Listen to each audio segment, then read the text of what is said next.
Greetings and welcome to the Man Up segment. I'm your host, BA Abad. Hoping all is well. Hoping everybody had a great Sabbath yesterday. And I'm hoping that this Sunday is well to you. Today on the Man Up segment, we're going to tap into some history. We're going to look at things from a social and historical perspective concerning the New Testament. We're going to look into Acts chapter 10, and we're going to understand the social norms, the historical perspective, and the mindset of the people who we are claiming to be descendants of. So I'm gonna allow my special guest to announce herself and speak. Go ahead, sis. The floor is yours. Shalom to everyone. Shalom l'chol mishpacha wahabrim. It's your girl, sister Ashanti, aka Shanti Doc on the Facebook. I'm also 916 Shan on the YouTube. Since we're on Debate Talk for You, I do want to give the Debate Talk for You disclaimer. This is the brand disclaimer for Debate Talk for You. The views and opinions expressed by individuals on this platform, the callers, plus the invited guests, are their own. The information you hear does not reflect the overall views of all parties associated with this brand. We encourage everyone to research all things heard live or via archive for edification purposes. Viewer discretion is advised.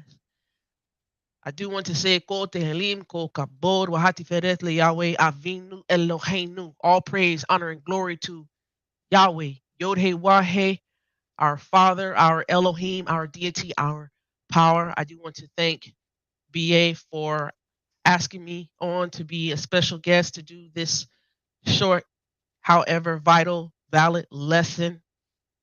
I do want to ask the Most High to continue to bless each and every last one of the viewers and listeners. We hope you are encouraged. We hope you are edified. We hope you are uplifted. We hope you are motivated to take what the Most High has allowed me and BA to present here and take this to the Most High, Yod He Wahe, prayer and supplication, and ask the Most High to allow you to come to a sound conclusion on the matter. Right? We are definitely available for correction. However, please come with sources, references that are credible, accredited, scholarly sources, right? So, with that being said, I'm going to give the mic back over to the host. Before I do want to say shalom alechol to all who are coming in the chat. Shalom, Sister Keisha. Shalom, Brother David. Brother David, I did not get your email. My email is here. Let me put it in the chat. Make sure you have the correct email so you can reach out to me. Looking for your I was looking for your email there last week and I couldn't find it. Shalom, Brother Jermaine. Shalom, Zadok, the God Hop MC. I am going to reply to your email that I saw this morning, Brother Zadok. I will reply after this. So, shalom to everyone coming in the chat. Peace, peace, peace. Thank you, sis. Appreciate the words. Yo, much love to the brother David. Okay, that's the brother from Clubhouse. No doubt, no doubt. That's what's up, brother. Glad to see you to come out and listen. Much love to the elders, brother Jermaine, to the brother, the elder Zadok, and the rest of everybody else. I'm glad you decided to come and join us and to tap into this knowledge and information. So, man, let's get to it, sis. All right. Shalom, Brother Blacktastic, Brother Isaiah. Shalom. I do want to say this before I get started. To everyone here who is in the chat who has a YouTube channel, I definitely like to support and I definitely like to encourage the people out there to support. So please, everyone out there who is listening now, Zadok the God Hop MC, that's his handle for his YouTube page. Please go and subscribe to that brother, awesome information that he brings out. Definitely well versed and well studied. I love his tenacity, I love his entertainment. I love it all. Um, so please go subscribe to Zadok the God Hop MC. Also, Brother Blacktastic, Mr. Blacktastic, Brother Isaiah. That's his handle here on the YouTube as well. Please go subscribe to his channel. Brother Jermaine, he's got some up and coming videos on his channel as well. I believe his channel name is the one you see on his handle here. Please, please, please. So, 80K. See, Brother Zadok already going. He must be calling. He must be calling Mr. Blacktastic 80K. You know, when Mr. Blacktastic in the building, it's trouble, trouble. But shalom, shalom to you all. So this is going to be a good conversation, pretty much laid back. I do want to apologize to everyone if I'm not really uppity and giddy like I normally am. I know all of us probably are feeling it. I am feeling it. The time change, the spring forward. I am still on 10 o'clock a.m. my time. That's how my body is feeling. I am not feeling like it's 11:06 a.m. Pacific time in the morning. All right. So, um, with that being said, we're gonna get started into this lesson here, and the title is Acts 10. Peter's Law is Talmud. Now, I put Talmud to get people's attention, to get people interested, to wake people up, to to shock people. Like it's a shock value. Um, However, we are going to see that what Peter was talking about as far as the controversy on the vision, you hear a lot of Sunday Christians saying that that whole passage about Peter visiting Cornelius was about was about them being able to eat whatever they want. Um, this is what I'll say. People are grown. They're gonna make their own choices. They're gonna make their own decisions. I don't believe as grown people that we need to go to a book, any book, Bible, right? I don't believe we need to go to any book to try to justify what we want to eat.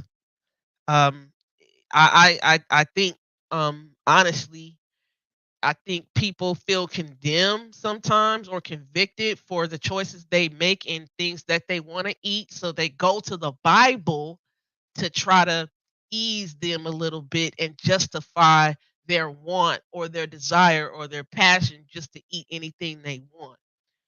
And I'm like this. Why not leave the Bible out of these things? Why not leave the Most High Yod Hey Wah Hey out of these things when you're just making your own choices and decisions as an adult? You know. So, with that being said, let me share the screen. I'm gonna have I'm gonna scooch my screen that I have the StreamYard on over. I'm gonna scooch that over here to the left screen that I have open. And then what I'm going to do is I'm going to share the screen in front of me. And I'm going to have BA read Acts chapter 10. We're going to read all of it. Um, it's very important that we read all of it for context. Uh, so, let's see here.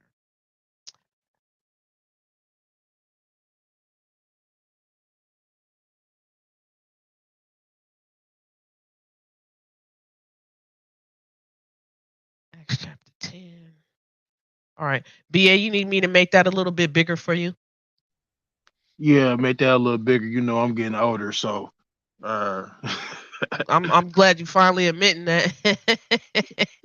yeah, I'm nearly Might 40. need to get you to Stanton. You might need to get you to Stanton Optical or Eye Designs or Lens Crafters or something. We need you to Nah, get. I gotta. Yeah, I'm on my way that direction. Hallelujah. Hallelujah.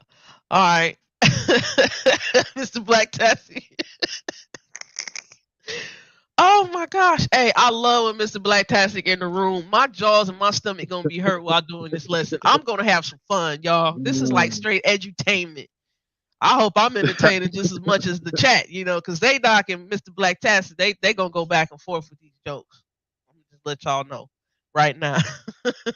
All right, so we're gonna read Acts chapter 10. We're gonna start at verse 1. And BA, please do the honors. Okay. At Caesarea there was a man named Cornelius, a centurion of what was known as the Italian cohort, a devout man who feared God with all his household, gave alms generously to the people, and prayed continuously to God. About the ninth hour of the day, he saw clearly in a vision an angel of God come and say to him, Cornelius. And he started and he Stared. stared at him. Hey, yeah, it's kind of, yeah, it's still kind of a little small, but I got it. And he You had to make it bigger. stared at him. Yeah, let me make Go it a little ahead. bigger. There you go. That's better. Yeah, that's perfect. And Gotcha. he stared at him in terror and said, "What is this? What is it, Lord?" And he said to him, "Your prayers and your alms have ascended as memorial before God. And now send men to Joppa and bring one Simon who is called Peter. He is lodged with one Simon, a tanner whose house is by the sea." When the angel who spoke to him had departed, he called two of his servants and a devout soldier from among those who attended him. And having related everything to them, he sent them to Joppa. Verse 9. The next day, as they were on their journey and approaching the city, Peter went up on the housetop about the sixth hour to pray. And he became hungry and wanted something to eat. But while they were preparing it, he fell into a trance and saw the heavens open and something like a great sheet descending, being let down by its four corners upon the earth. And it were all kinds of animals and reptiles and birds of the air. And there came a voice to him, Rise, Peter, kill and eat. And Peter said, By no means, Lord, for I have never eaten anything that is common or unclean. Hey, pause. Pause. Read verses 13 and 14 over again and read it slow, please, for the people. Yes, verse 13. And there came a voice to him, Rise, Peter, kill and eat. But Peter said, By no means, Lord, for I have never eaten anything that is common or unclean. All right. So pause. So this is Peter's vision. It's like a dream, and the Most High is talking to Peter, Simon Kepha, right? In this vision, in this dream, right? And a lot of time, a lot of times dreams are just dreams. A lot of times we have dreams where the Most High is conveying things, or the voice of the Most High definitely is conveying things to us. So that's what's going on here.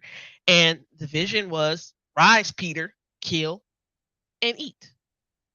Right? Rise, Peter, kill and eat. Peter said, By no means, Lord, for I have never eaten anything that is common or unclean. Right? Now we're going to focus on a little bit of this. We're going to focus on a little bit of this. Before I continue, shalom, shalom, brother Orthodox Moore. Y'all go ahead and subscribe to that brother's channel as well. He's another host on Debate Talk for You. I know you've been seeing him putting up videos going in on the DNA and the National Covenant for Israel. Please go subscribe to that brother. Also, brother Yasun, thank you, shalom, shalom, for joining in. Hope you get edified. Hope you get encouraged and uplifted. Right.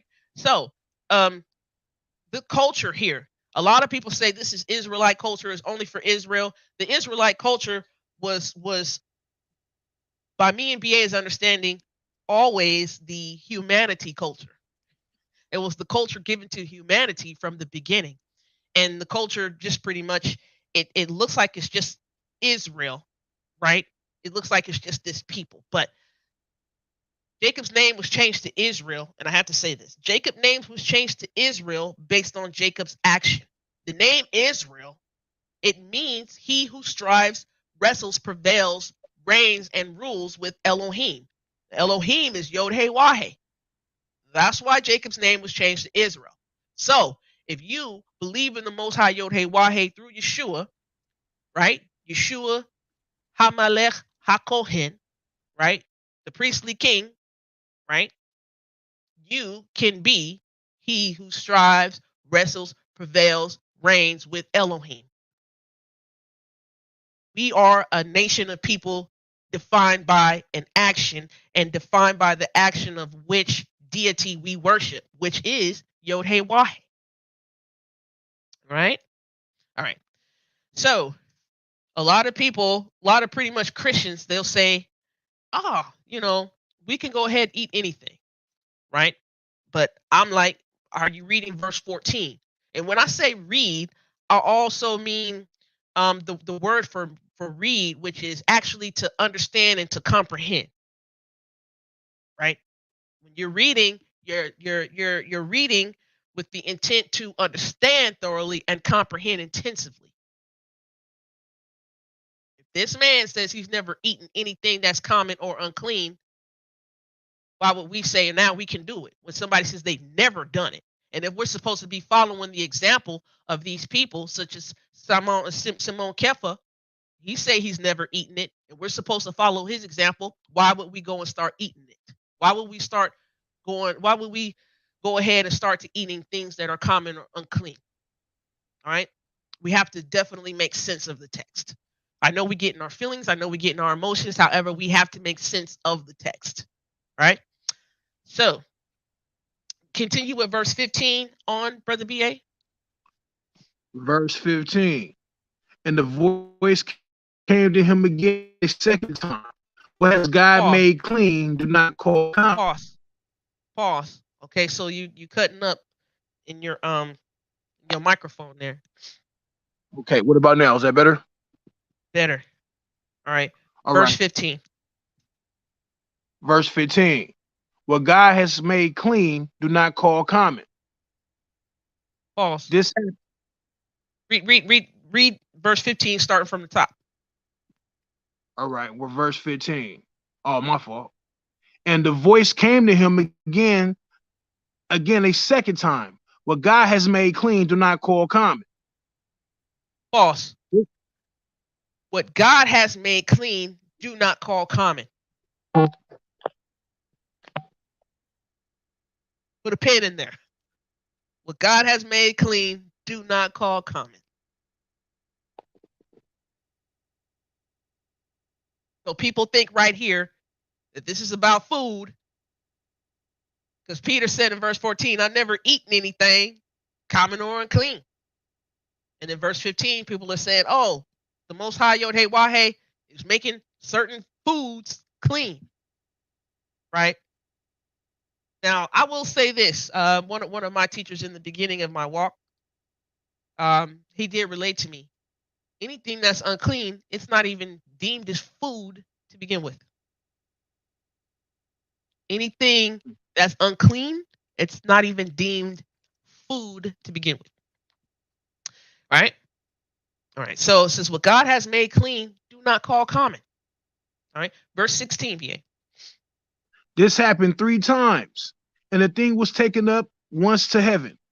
Now, while Peter was inwardly perplexed as to what the vision that he had seen might mean, behold, the men who were sent by Cornelius, having made inquiry for Simon's house, stood at the gate and called out to ask whether Simon, who was calling Peter, called Peter, was lodging there. Mm-hmm. And while Peter was pondering the vision, the Spirit said to him, behold, 3 men are looking for you. Rise and go down. Stop. No, go ahead. Keep going. All right. Rise and go down and accompany them without hesitation, for I have sent them. All right. Pause. So above, when a voice came to Simon Peter when he was sleeping, it says, rise, Peter, kill and eat. Rise, Peter, kill and eat. And now in verse 20 says, rise and go down and accompany them without hesitation, for I have sent them. So you see that parallel there? Rise and eat. It pretty much meant rise and what? Go accompany these men who were sent, right? From Cornelius, right? Yeah. Okay. But you know what stands out too? He saw the vision 3 times. And 3 men show up. Right. 3 times and 3 men show up. That should tell people something. That should stand out. It should tell people something. There's more of an intricacy here to this vision than just a plain old something about some food. Because a lot of times, BA, when people have dreams and visions and stuff like that, they see all the characters and the materials in their dream, and they know the characters, the people, the materials in their dream have nothing literally to do with what the meaning is. That's why people are always talking about, oh, I need somebody to interpret my dream, right? Because some of these characters involved in the dream, these materials, these objects, these certain situations, the the materials or objects involved, or the animals involved, or the people involved are not literally what you're supposed to get from the vision or dream, right? So when people think this is literally, that when they think this dream or vision is literally about food, I'm like, why would you think this is literally about food when usually visions and dreams, they have a meaning totally different than the literal objects and people and characters involved. Exactly. So the unclean animals were symbolic of something. Hmm. So what we got to do, we got to understand the context. We got to understand the mindset of Peter. We got to understand things from a social perspective. And Right. again, if we're going to call ourselves Israel, then we need to understand how these people thought, not just religiously or from a theological perspective. We definitely got to tap in historically so we understand the social norms. That means we may have to go to secular sources. And guess what? There's nothing wrong with going to secular sources because secular sources also confirm the word of God. That's what they call scholarship. Everybody claims it, but let's deal with it though. Let's deal with it. Right. All right. So let's continue with verse 21. So verse 21, can you hear me? Yes. Verse 21, right? Yes. All right, for sure. And Peter went down to the men and said, I am the one you are looking for. What is the reason for your coming?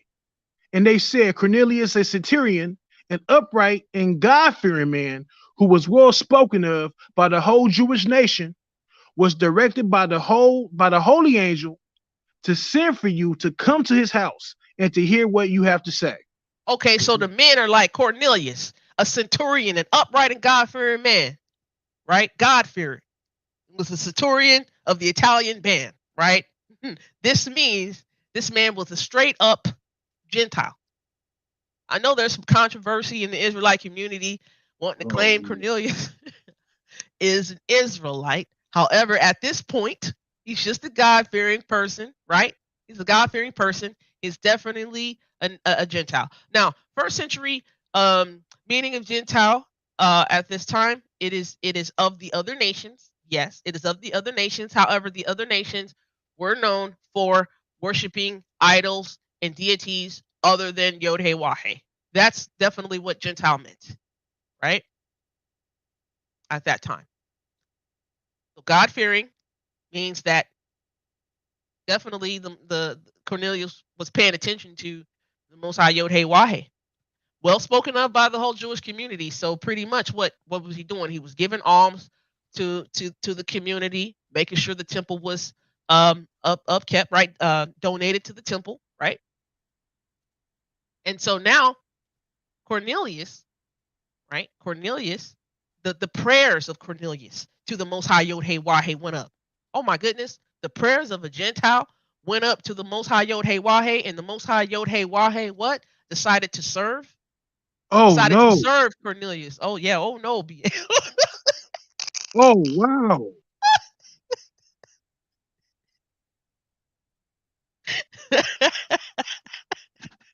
That's an Most. abomination, thus saith the Lord. Let's keep going now. Let's have to throw up in there real quick out.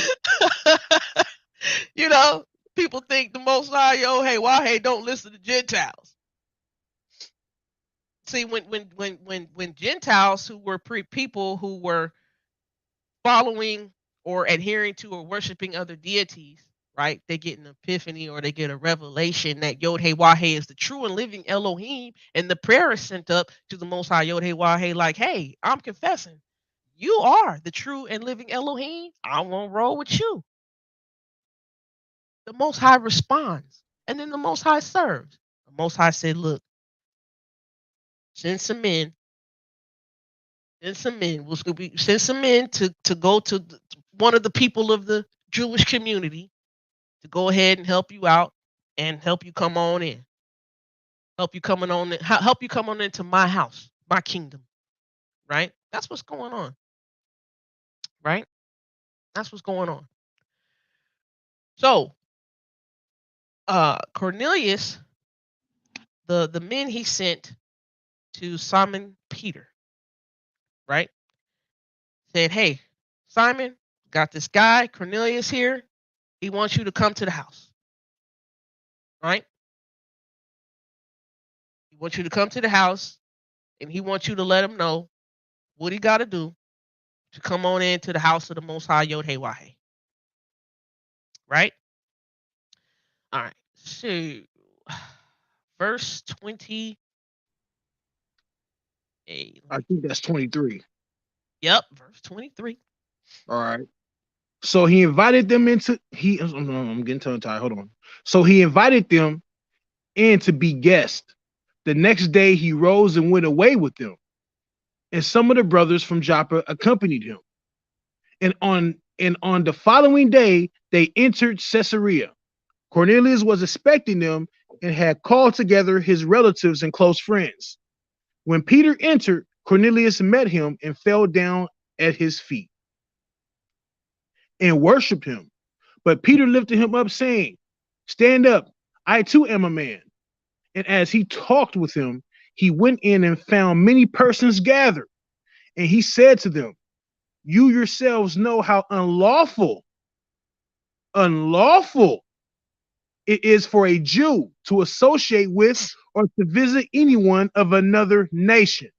But God has shown me that I should not call any person common or unclean. Uh-oh. Pause. Uh oh. Uh oh. Right? So Peter said, you yourself. So Peter went to the centurion's house. There's all these people standing around, and all these people standing around, gathered around. They're of the Gentile nations, right? They're of the Gentile nations, right? And what does Peter say? You yourselves know.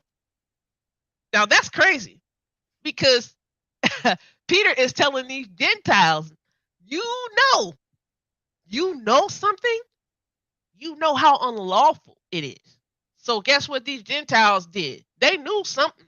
They knew some things. They wasn't dumbfounded on everything, BA, like people want to presume.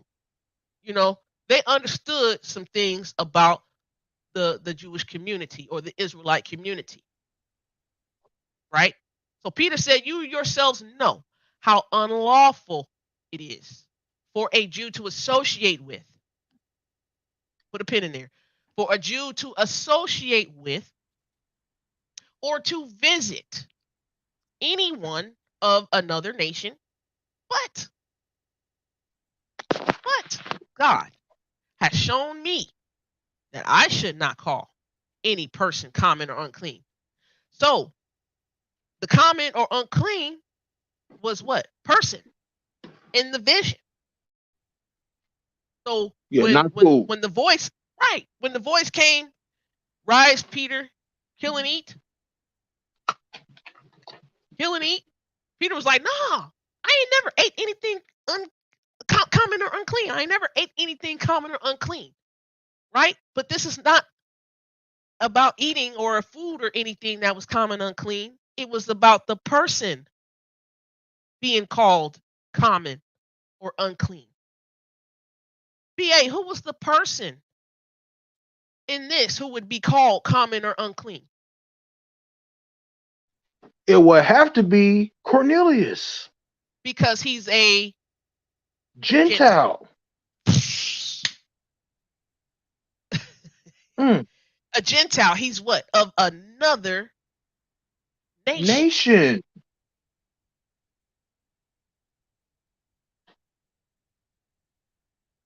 Now, But I notice don't know. Right, go ahead, BA. he said unlawful. It's Oh, unlawful for him to come onto a stranger or to a heathen or to someone of the nations, come into their home, into their home. It is unlawful. So what does he mean by that? right. What does he mean? I don't remember anything in the Torah Oh, that says that. I don't remember anything in the Torah either. Now, when we say Torah, let's define what we mean by Torah, BA. Because Torah has two different meanings in the first century CE, right? So Oh, Torah, yeah, Torah. When me and BA are talking about Torah, we're talking about the instructions of the Most High Yod Hey Wah Hey given to Moses. Genesis, Exodus, Leviticus, Numbers, and Deuteronomy.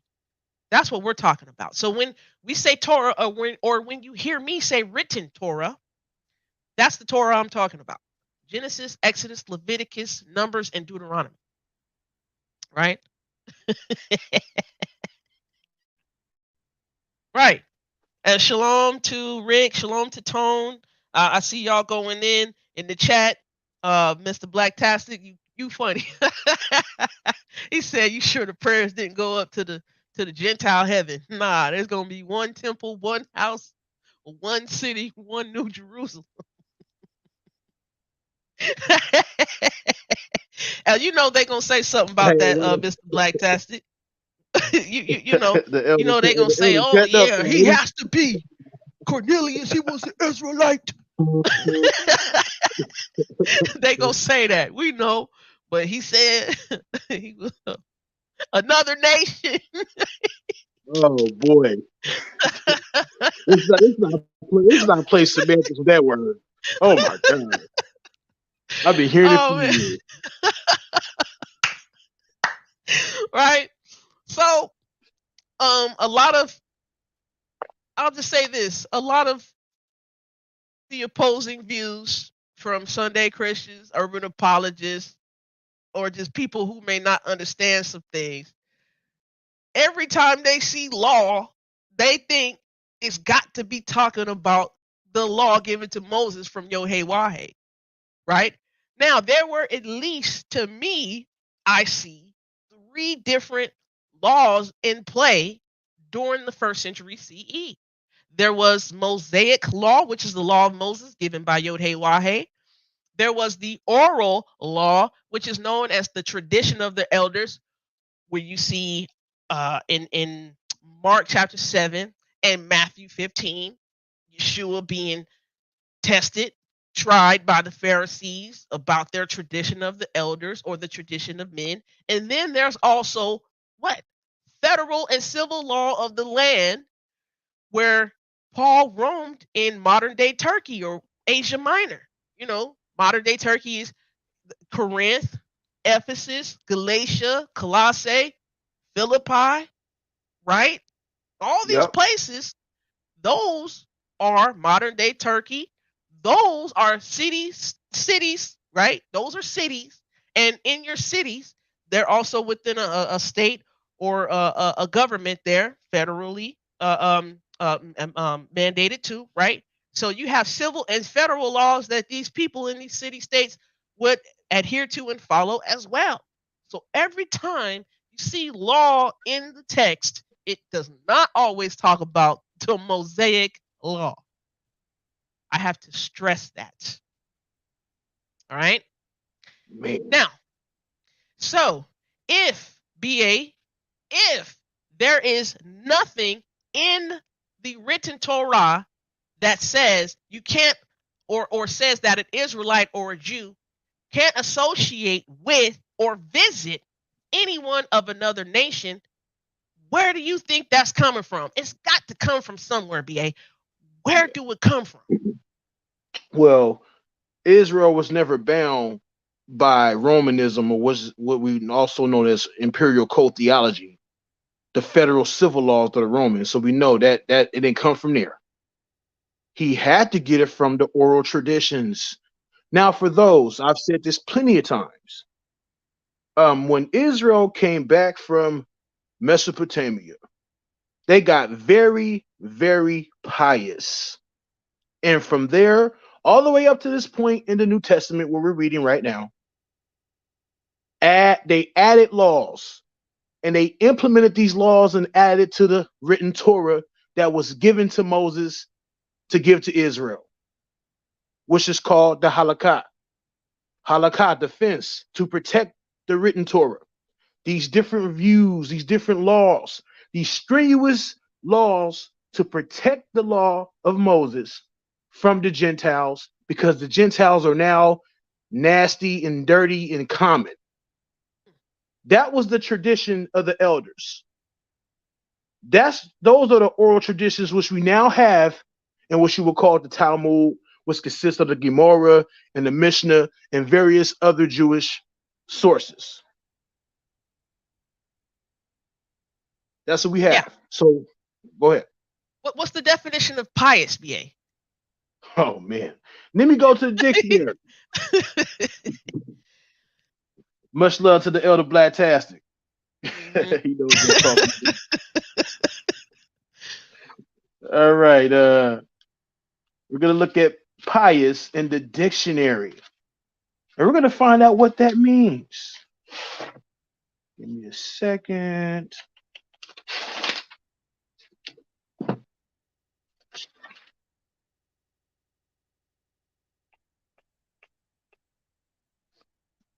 Come on. All right, here we go. My apologies. I thought I had it. Now I'm sitting up here looking for it. I thought you had it already, BA. You know, well, you flipping. Yeah, I was on the wrong page. Here it is, right here. Pious, and this is from the Webster's Encyclopedic Unabridged Dictionary of the English Language, right? And it reads, having or showing a deadful spiritual spirit or of reverence for God and the earnest will to fulfill religious obligations. Let me read the second definition real quick. Practice or use in the name of real or pretended religious motives or for some ostensibility good reason. A pious deception characterized by a hypocritical concern with virtue. Sanctimonious. Is that good enough? Well, yeah. So summarize what that definition of pious is for some religion. Okay. Ideology. We're religious. We're religious, right? But are we pious, BA, me and you? Not to the extreme as the traditions of the elders. Not Okay. to that extreme. So the definition of piousness when it came to the tradition of the elders, how would you classify that? Break it down in simple terms for the people. I will say that's going to the way extreme to please the Most High. There's nothing wrong with having zeal, but the piousness now it has to be a certain way. It can't look this way, it has to look that way. I have to wash my hands like crazy and beyond. I have to pour my water a certain way. I have to wear certain clothes to be righteous. Oh, I have to be measured by certain things that are petty. Does that make sense? Absolutely. So they were going over and beyond with these fences, right? Creating extra layers of protection, right? So they said, okay, we're going to create these extra layers of protection so that we won't even come close to breaking anything of the covenantal law that the Most High Yod Hey Wah Hey has given us, right? So that's how their minds were after coming out of Babylonian captivity. And that's when you see Ezra and Nehemiah, right? They start to do what you call these reforms. They led the way to the piousness of the Pharisees having license to go ahead and create these fence laws. And when you create one fence, you got to create another, right?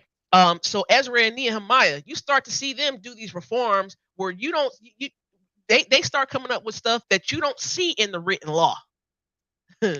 you see them just coming up with stuff, right? There's a few things that come in mind, but I won't talk about those today. But you got Ezra and Nehemiah, you got these reforms that they're rendering that definitely are not in Genesis, Exodus, Leviticus, Numbers, and Deuteronomy, right? So, and then they give way to the great men of the assembly who gave way to the Pharisees after the Maccabean revolt, right?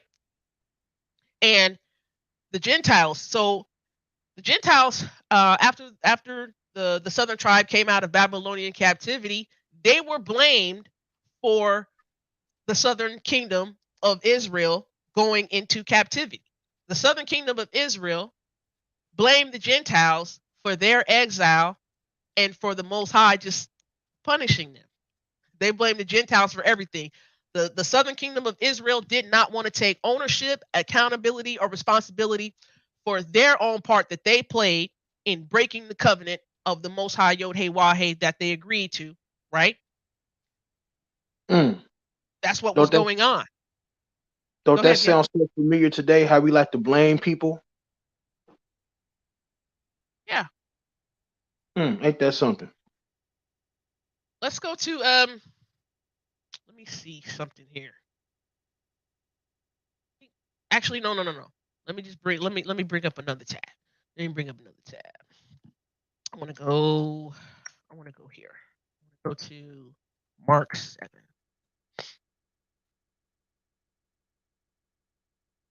For a hot second, let's go to Mark 7. 7.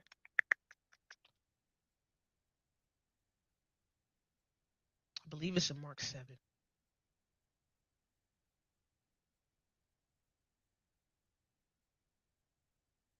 Okay, it says that's why pop-ups. All right. So, the traditions and commandments, Mark chapter 7, verses 1. I'll read from here. It says, now when the Pharisees gathered to him with some of the scribes who had come from Jerusalem, they saw that some of his disciples, some of Yeshua's disciples, Jesus' disciples, students, taught ones, ate with hands that were defiled, that is unwashed. Now, this word defiled, also known as ritually impure. So ritually impure is defiled. Defiled is ritually impure. That is unwashed. Now, unwashed didn't mean like me and you. We go to the bathroom sink, we go to the kitchen sink, we put on a little Dawn or a little dial or whatever, and we wash our hands, and then wash our hands for 20 seconds and we let it go, right? This was, you could see in the Mishnah, it's tractate Yadayim, because Yad means arm or hand, and then Yadayim is the plural, so it means hands, right? So they have this whole little washing, they have this whole little ritual washing that they go through, right? So they're like, okay, you have to use this type of water. You have to use living water, and you got to use this type of jug or instrument or apparatus to put the water in. Then you got to pour the water on the left hand. Then you got to pour the right water on the right hand. And you got to pour the water back on the left hand. And if the water or the rinsing, if it doesn't go past the wrist, it's not really clean. If you guys go look at Yadayim, the tractate, you'll see what was being asked of Yeshua and the disciples, why they didn't wash their hands like that, because the Pharisees believed that if you didn't wash the hands, like I just said, that whole little meticulous process there, they said you weren't defiled. They'll say you were ritually impure, right? That is what they'll say. They say you are ritually impure, right? So verse 3 says, for the Pharisees and all the Jews do not eat unless they wash their hands, holding to the tradition of the elders. And when they come from the marketplace, they do not eat unless they wash. And there are many other traditions. There are many other traditions that they observe, such as the washing of cups and pots and copper vessels and dining couches. I'm letting y'all know right now, there's many others, and we're going to get to one of the many others today as far as Acts 10, verse 5. And the Pharisees and the scribes asked him, why do your disciples not walk according to the tradition of the elders, but eat with defiled hands? And he, Yeshua, said to them, well did Isaiah prophesy of you hypocrites, as it is written, this people honors me with their lips, but their heart is far from me. In vain do they worship me, teaching as doctrines the commandments of men. You leave the commandment of God and hold to the tradition of men. And he said to them, you have a fine way of rejecting. You have a fine way of rejecting the commandment of God in order to establish your tradition. See, some of these traditions were not bad, but some of these traditions were bad to the point where they nullified the written Torah, or they rejected the written Torah of the Most High Yod Hey Wah, right? Now for further guidance on some of these traditions that Yeshua was getting at, I have a lesson called Yeshua's Replies to First Century Rabbis that I did on Debate Talk for you a while ago. I actually go into the Mishnah and the Gemara within the Talmud, and I show you where some of these crazy oral traditions was, right? All right, so verse 10 it says, For Moses said, Honor your father and your mother, and whoever reviles father or mother must surely die. But you say, if a man tells his father or his mother, whatever you would have gained from me is korban, like a gift that is given to God, then you no longer permit him to do anything for his father or mother. Verse 13, thus making void. You're making void the word of God by your tradition that you have handed down. And many such things you do. Right? And many such things you do. So, one of these traditions is what Peter was holding on to in Acts chapter 10. All right. So let's see this. All right. Sorry about the noise in the background. Give me 1 second, y'all. Hold on. All right. So yeah, that's as 6 steps away for that time being. So that's what we're looking at here. We're looking at it from a historical and social perspective.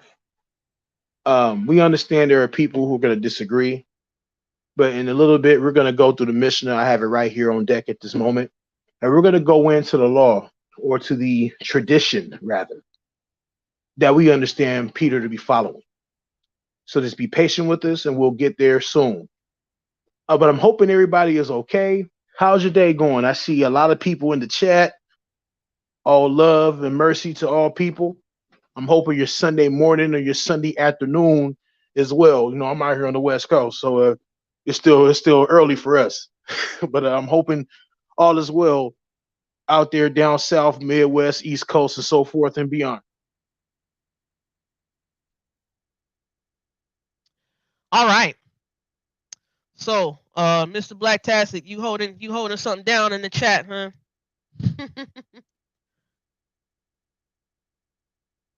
Oh, you not sitting here listening to some woman? Bye bye. Yeah, yeah, Sayonara. man. Yeah, yeah, kick rocks, man. Don't let the door hit you where the good Lord split you. How my brother Zadok say. But thank you for leaving that comment. Yeah, I mean that's what they do. Only the insecure do that, but it's a whole nother Oh, only the who do that, BA? the Mm, insecure. mm, But that's a whole nother conversation. mm. All right. So what we're gonna do is we're gonna show um um a little bit of what we believe is the unlawful that Peter is talking about, right? We believe that it's coming from the tradition of the elders, the oral law, right? So I'm going to go into, let's see. You're going to Abdul Zara. Ah, not yet. Not yet, at least. Well, I got Okay, let mine me on make deck. this Just let me know bigger. when you're ready. Oh, okay. No, we're gonna read from here. This is, I can make this bigger. You need me to make it bigger? Yeah. Let me do that. Let's Ooh, go let me to. see. I'm make it bigger. That's cool. Yeah, that's good. Maybe yeah, that's cool.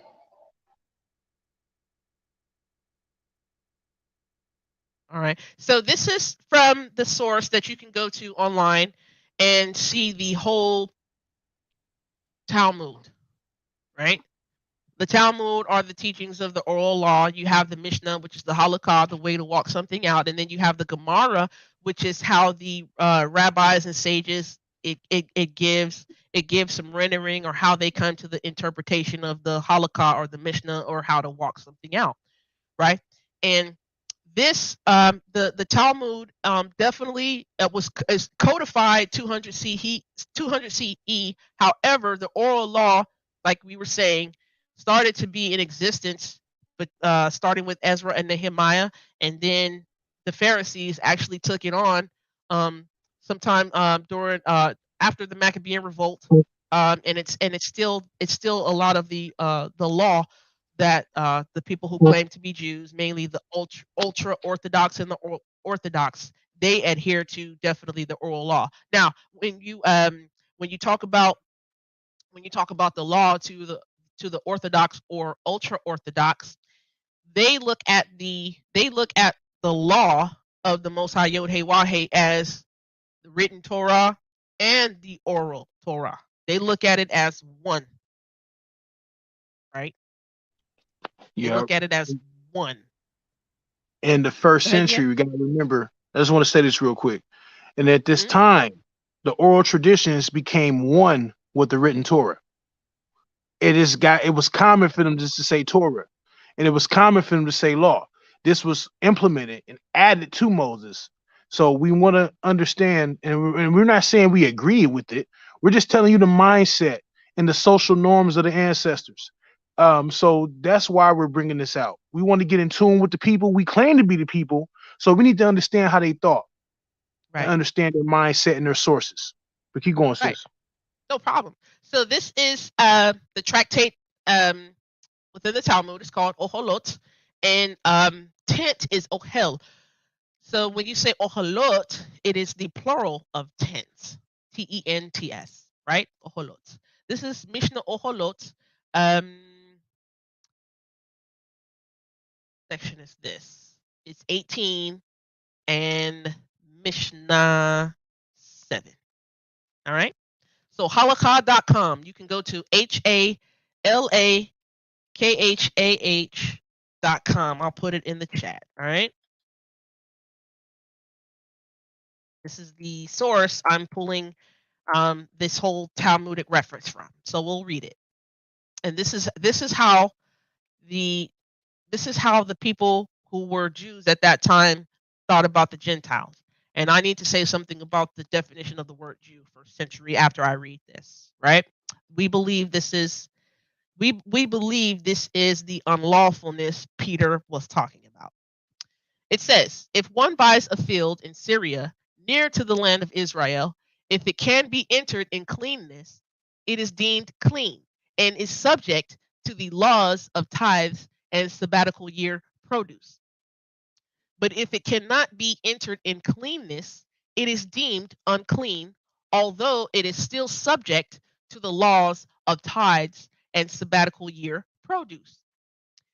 The dwelling places of heathens, Gentiles, the nations, idolaters, are unclean. Let me read that again. The dwelling places of heathens, Gentiles, nations, idolaters, are unclean, right? That's what we believe. This is where we believe Peter is getting that mindset of what he calls unlawful, right? Let me continue. How long must the heathen have remained in the dwelling places for them to require examination? 40 days, even if there was no woman with him. If, however, a slave or an Israelite woman watched over the dwelling place, it does not require examination, right? So they're saying here that the dwelling places of heathens are unclean, right? We're also going to go into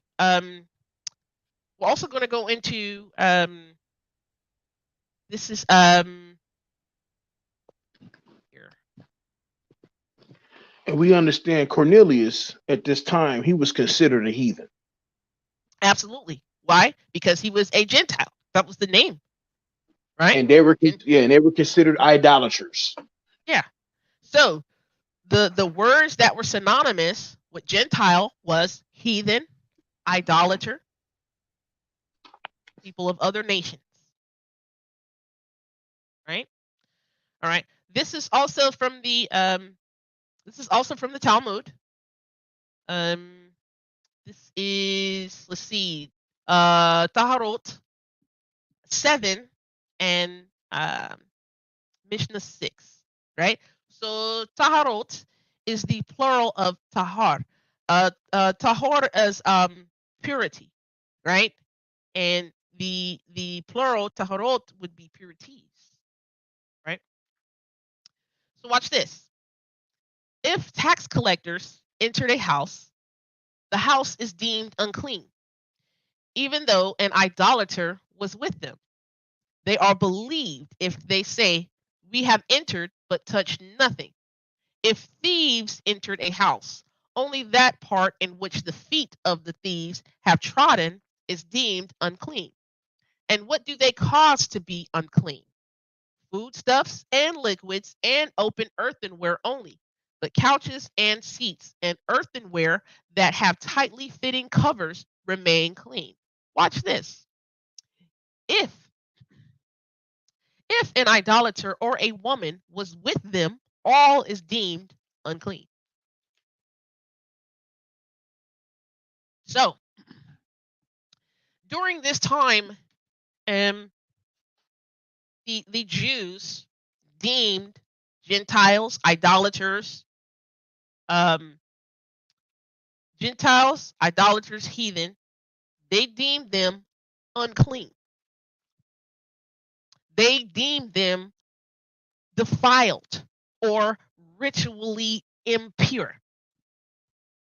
The Jews at this time deemed idolaters, other nations, the heathens, the Gentiles, they deemed them unclean. Right? Now, let me explain the term Jew during this time in the first century before I continue and show you some more. Um, Jew to the first century person was this. When the southern kingdom that consisted of Levi, Benjamin, and Judah, when they came out of Babylonian captivity and they went into Judea and Jerusalem, Judea, right? They were in Judea and they were called Judeans. Judeans became to be synonymous with the behavior they exhibited on a day-to-day basis, right? And so Judeans, they exhibited the behavior such as they believed in the Elohim of Abraham, Isaac, and Jacob, whose name was changed to Israel, right? So those were the people inside the land. Now, I think there were about 2 million people at that time who lived in the land of Judea, right? So those would be those who were called Jews. So yeah, Judah and Judea, Jew, right? So Jews became to be synonymous with those who lived in the land of Judea, and their behavior was that they worshiped the Elohim of Abraham, Isaac, and Jacob, and they followed the written Torah as well as the oral Torah as one thing, right? Now, there are other people who would be considered Judeans in that their behavior was that they followed the Elohim of Abraham, Isaac, and Jacob. However, they only adhere to the written Torah. That's why you see Sadducees and Karaite Jews. They say, hey, we only follow the written Torah. We only go with Genesis, Exodus, Numbers, Leviticus, and Deuteronomy, right? We only follow those. Those people would be called Jews as well. Still, because why? They adhere to and follow the Elohim of Abraham, Isaac, and Jacob. Now, the majority of Jews who lived in the diaspora, who were not in the land of Judea, however, they would be called as if they were Judeans. They would be called Jews because they what? They followed and worshiped the Elohim of Abraham, Isaac, and Jacob, right?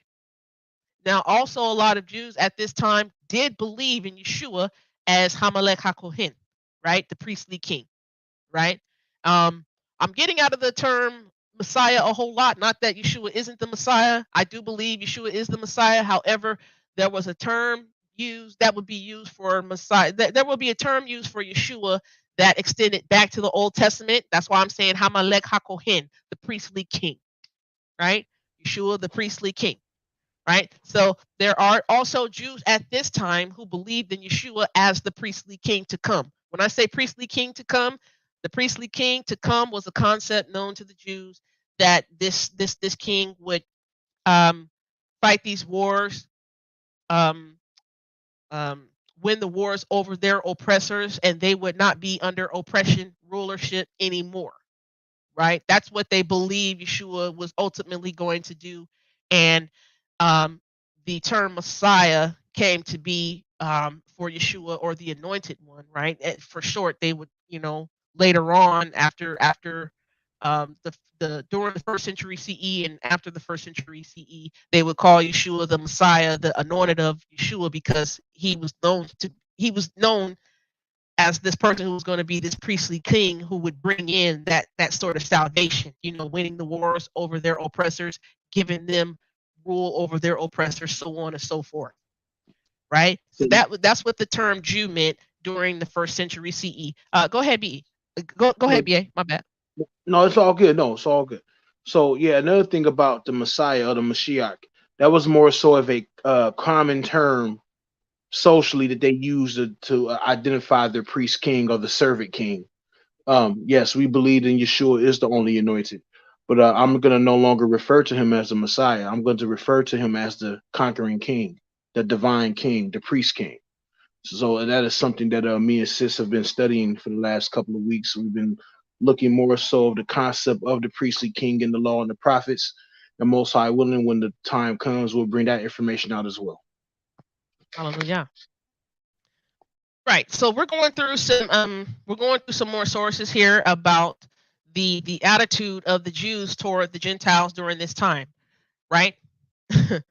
And so Jews at this time also, they since they believed in national salvation, which is the salvation was only rendered through this nation, right? Which is Israel, he who would strive, wrestle, prevail, reign, and rule with Elohim. They said, okay, um, in order to be deemed righteous or get salvation or be in this new kingdom or be in this new city of Jerusalem here, you do have to be one of us, right? You do have to be one of us. You have to come into our nation, and they're saying to come into the nation, you have to be circumcised, go through this conversion process. Now, people like me and BA, we believe in what Paul said. We believe that we believe that you don't necessarily have to be circumcised to be saved or be declared righteous or to get into the kingdom, right? We believe that the core nucleus of the Torah has implemented in it the belief in Yeshua's shed blood as the door to get you back into right standing, to get you back into the kingdom, that temple, that garden, which is likened to salvation, righteousness, right? So we believe Yeshua's shed blood gets you back in good graces with the Most High Yod Hey Wahe to get you salvation, right? And that is because when you look at Genesis 15, Abraham believed the Most High, and it was accounted to Abraham for righteousness. When it says accounted to Abraham for righteousness, it's accounted to Abraham for salvation. And Abraham was not circumcised until he was pretty much like 99 years old. He wasn't circumcised until like 24 years later, right? So Abraham's faith was accounted to him for salvation. The circumcision of Abraham did not save him and did not get him a seat or a ticket into the New Jerusalem or the kingdom, right? I know I was fast with that, but I just wanted to make sure we covered that, right? So we're going to go into some more things here. In the along with the Talmud and the Mishnah and the Gemara, you have what you call the Tosefta, and the Tosefta. Let me see. Put it here. I didn't. Hold on. Let me see.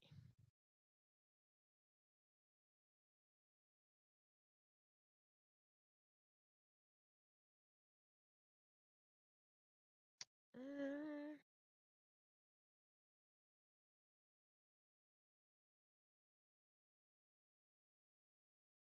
Sorry about the silence, y'all. Sorry about the silence. I thought I had everything up that I wanted to show. No, it's all good. It's all good. We understand at times things do happen. The information sometime uh on a computer it can probably load up a little slower And I mean, and plus we have lives, so we always doing stuff at the house. I mean, well, I know you're at home. I know you're taking care of business, the same as here where I'm at. Oh yeah, So it's all good. yeah. So this is from a 2 volume book that I have, the Tosefta. This is this is this is a supplement. This is a supplement to the Talmud, and it was more so written during the Tanaitic period from the Tanaim. The Tanaim would be your rabbis and sages who would more so come on the scene a little later in the first century, probably about 10 CE, all the way up to about like 220 CE, if I'm not mistaken, right? So we're going to show you some things from the Tosefta in a hot second more. Let's go to Avodah Zarah. So Avodah Zarah, it means foreign worship. We're going to go to, let's see, it's right here. This is Avodah Zarah. This was one of those. This is one of those. What you call it? I will call it. I will call it a negative outlook of the Jews on the Gentiles, right? And this is pretty much from Rabbi Eleazar. So this is Avodah Zarah 8a 8 and I'll read it here. Let me make it just a little bit bigger. All right. All right. It has been taught, Rabbi Ishmael says, Israelites who reside outside Palestine serve idols, though in pure innocence. If, for example, an idolater, so again, remember, idolater synonymous with Gentile and heathen, right? An idolater gives a banquet for his son and invites all the Jews in his town, then even though they, the Israelites, eat of their own and drink of their own, and their own attendant waits on them, Scripture regards them as if they had eaten of the sacrifices to dead idols, as it is said, and he will call thee, and thou wilt eat of his sacrifice. That's taken from Exodus 34, right? Uh, Now, the reply to this, Rabbi Ishmael says, but does not this apply to actual eating? And said Rabbah, if that were so, the verse would have only said, and thou shalt eat of his sacrifice. Why then say, and he will call thee, that extends the prohibition to the time of the participation, right? Right. So anything that the Gentiles, idolaters, heathens do, uh, it's because they are deemed ritually impure, or defiled, right? This outlook from Eleazar, who was probably from the house of Shammai, that outlook on the Gentiles, heathens, idolaters was like, hey, if you're an Israelite or a Jew, you eat with these people, you got table fellowship with these people, you're going to be likened to as if you're eating sacrifices to dead idols too. Why? Because you're around these people who we deem ritually impure. They're going to make you ritually impure as well, right? And I believe also that was the outlook of um the um the brother of the prodigal son, right? That I think that was the outlook of the brother of the prodigal son. When the brother, the prodigal son was accused of what? Going out with the heathens and pretty much defiling himself, right? He's like, man, you guys, you pretty much are letting this son of yours back in when he been out and now he's impure. Why does he get back in the house if he's impure? Right? I believe that was the accusation there if you go back and read Luke 15. Right? So let me give another one here. I read that. Okay. This is the Mishnah Pisakim. Mishnah Pisakim 92a. Yes, I think you recognize the word Pesach. So Pesach, the slaughterings of the lamb. So this would be the plural, Pesachim, right? 92a is also known as 8, 8 and 8, right? Says if a proselyte, pretty much, or a convert, If a proselyte was converted on the eve of Passover, well, the house of Shammai says he performs Tebelah, which is his immersion, and eats his Passover offering in the evening, while the house of Hillel rules one who separates himself from the state of uncircumcision is like one who separated himself from a grave. Why? Because these Gentiles or these heathens or idolaters, they were said to be ritually impure, right? And deemed like they got some sort of corpse impurity, right? You know how you're unclean when are touching or in the presence of a corpse, you become unclean, right? They're saying the they're saying here the house of Hillel is saying that this uncircumcised person, this heathen here, this Gentile, right? This defiled person is pretty much, if they separate themselves, right, from their uncircumcision, they're likened to a person to have pretty much like corpse impurity, right? All right, Yeah. go ahead, Bia. Just want to expound. For those who are not familiar with Shammai and Hillel, these were the schools of thought in the first century. Um, Shammai and Hillel were considered master teachers, or they were considered to be skilled in the Torah, especially in the oral Torah. So these were the two different schools of thoughts in the days of the Messiah. A lot of people were part of either the house of Shammai. They consisted of Pharisees. They had a more conservative view. Hillel was considered more liberal. Well, yep. Mm-hmm. You know what I'm saying? And then it's even and then some rabbinic Jews, or even to this day, will say that Yeshua came out of the house of Hillel. We don't believe that, but we know in certain sects of Judaism today, they do teach that Yeshua was a believer or a student of the house of Hillel. And we don't believe that, but we do have a lot of Jews. You have some Messianic Jews who teach that as well. Just want to put that out there for those who want to further research and look into that. Yep. All right. So, the supplement to the Mishnah, which is the Tosefta, right? The Tanaim, they're repeaters, like the teachers, right? They repeat and like bring some more explicitness to the oral law. We're gonna show you some evidence from there, and this is what we're talking about. We believe Peter is saying in Acts 10 is the unlawfulness when he says, you know how it's unlawful for a Jew to associate or even what did he say? Or visit or visit those of another nation, right? This is the attitude, and we went to Mishnah Oholot to say this right here we see as a parallel to what Peter was talking about visiting the houses of those of another nation when there's an oral law belief that says the dwelling places of heathens are unclean, right? That was Mishnah Pesakim we went to. So the Tosefta was the supplement to the Mishnah there.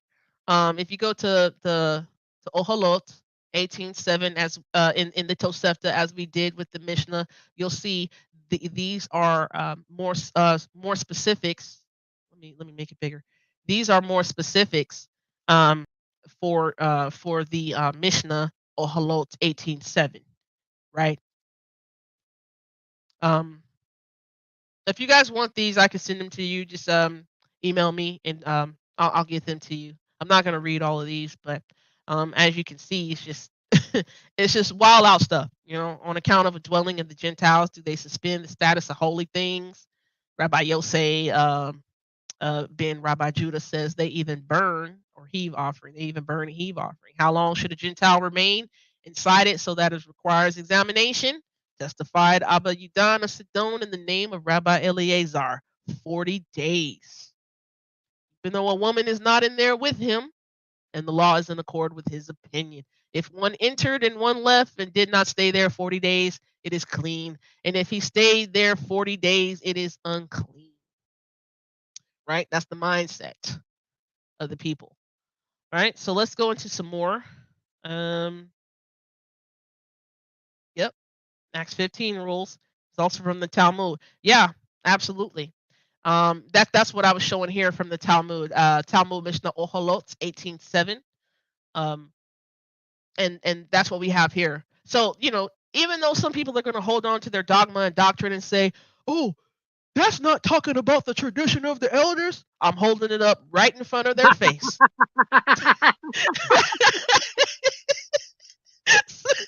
Oh man.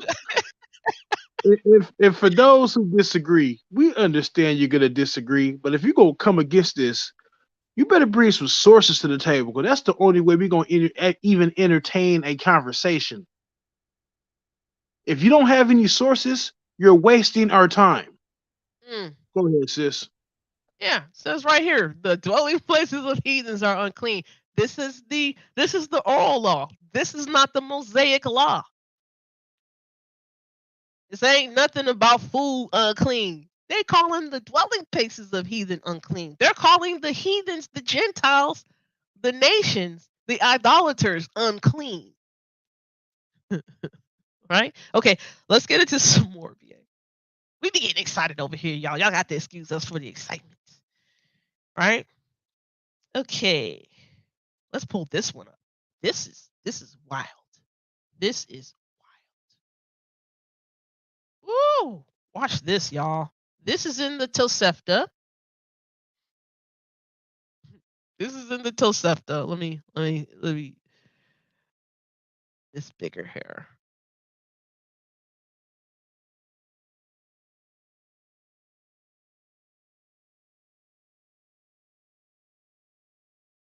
Okay.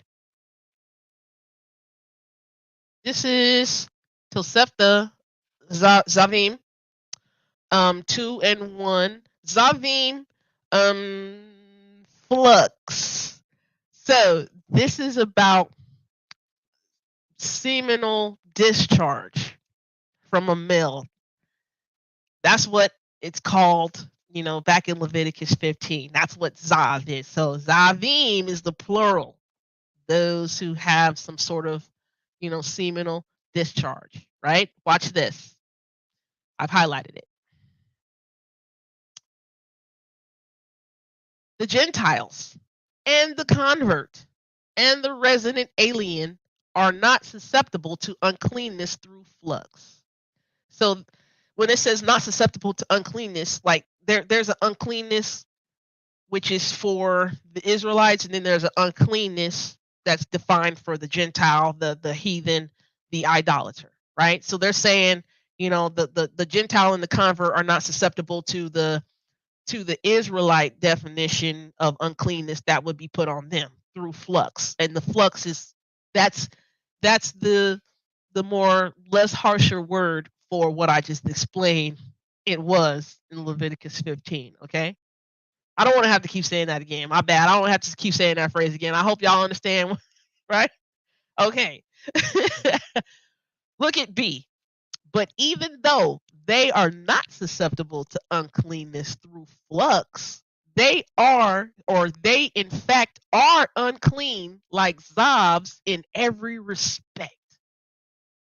Do you not do y'all not see the absolute the absolute hate for the Gentile?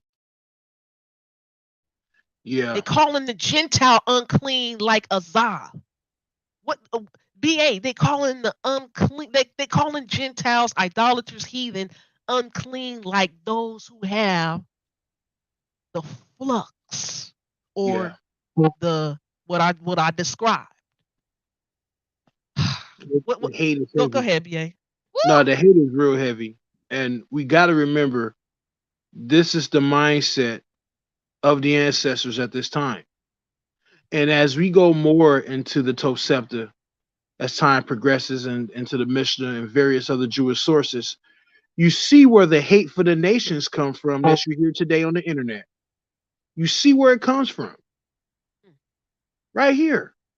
mm, These things were added to the word of God. mm. Moses says something very important.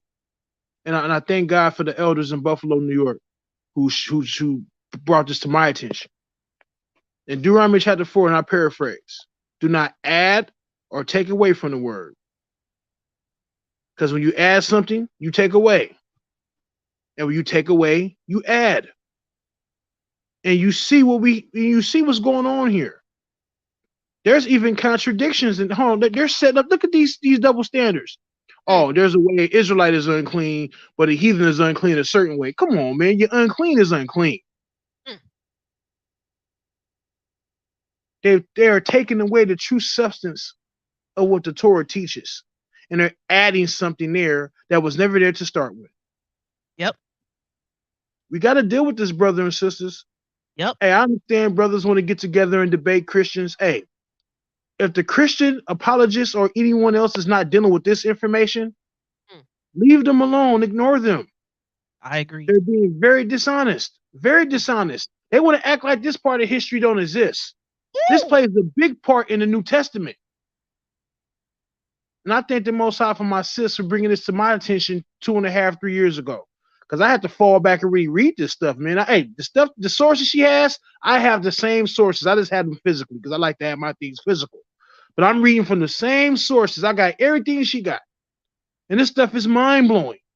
Mm. Go ahead, It is. sis. It is. Now, all of the Pharisees did not say, well, you can't eat or associate with a Gentile. Let me bring something up real quick from Avodah Zarah. Avodah Zarah is foreign worship. I forgot to mention that's what Avodah Zarah means. Okay. So we're going to go to Avodah Zarah. We're going to go to 69a or 5.5. So let me see. A. So we're going to have to scroll down just a little bit.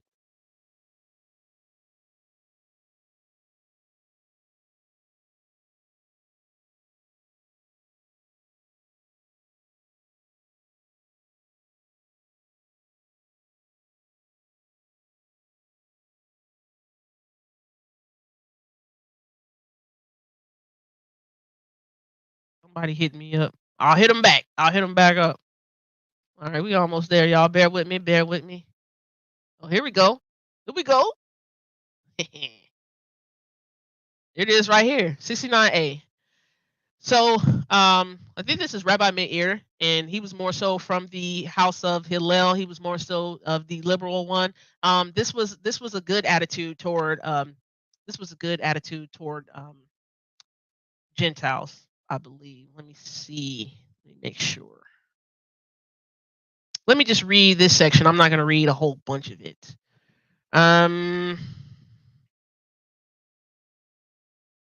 Especially this part right here. Oh, hold on. Okay, it says if he starting right there.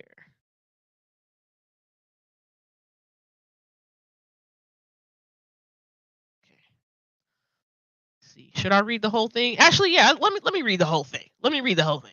And then I'll show you guys the part where I really want you to hone in on. I see y'all going in the chat. Appreciate all y'all in the chat. Gia loves Jesus. Y'all son again, Rick C. Moray David is here. That's my teacher right there, y'all. That's my teacher right there. Zadok again, B'nai Yeshurun. Yes. So thank you all for sharing your thoughts. Even if you disagree, um, you know, uh, yeah, that's a good question, Sheree. So shalom to you coming in. All right. So again, if for those who came in late, we're showing that we believe that the unlawfulness that Peter was talking about was the oral Torah, and we're showing the oral Torah here, and it is known as the Talmud. The Talmud consists of the Mishnah, which is the Halakha, and the Gemara. That is what's known as tradition of the elders that Yeshua was up against when he was responding to the Pharisees in Mark chapter 7, Matthew 15. Now, I will say this, all traditions are not bad. There are some things that I adhere to, a lot of us adhere to, as far as the oral Torah is concerned, especially like with the Passover Seder, the Passover order. A lot of that is tradition, and it's not necessarily bad. It doesn't go against the written Torah. It does not go against the written Torah.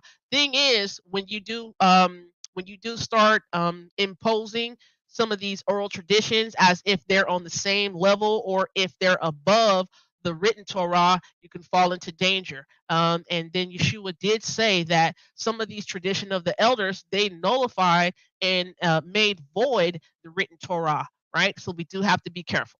That's what we're saying. We're going into this for historical context. We do have to actually look at these things because this is a part of first century CE historical context as far as understanding a big chunk of the New Testament.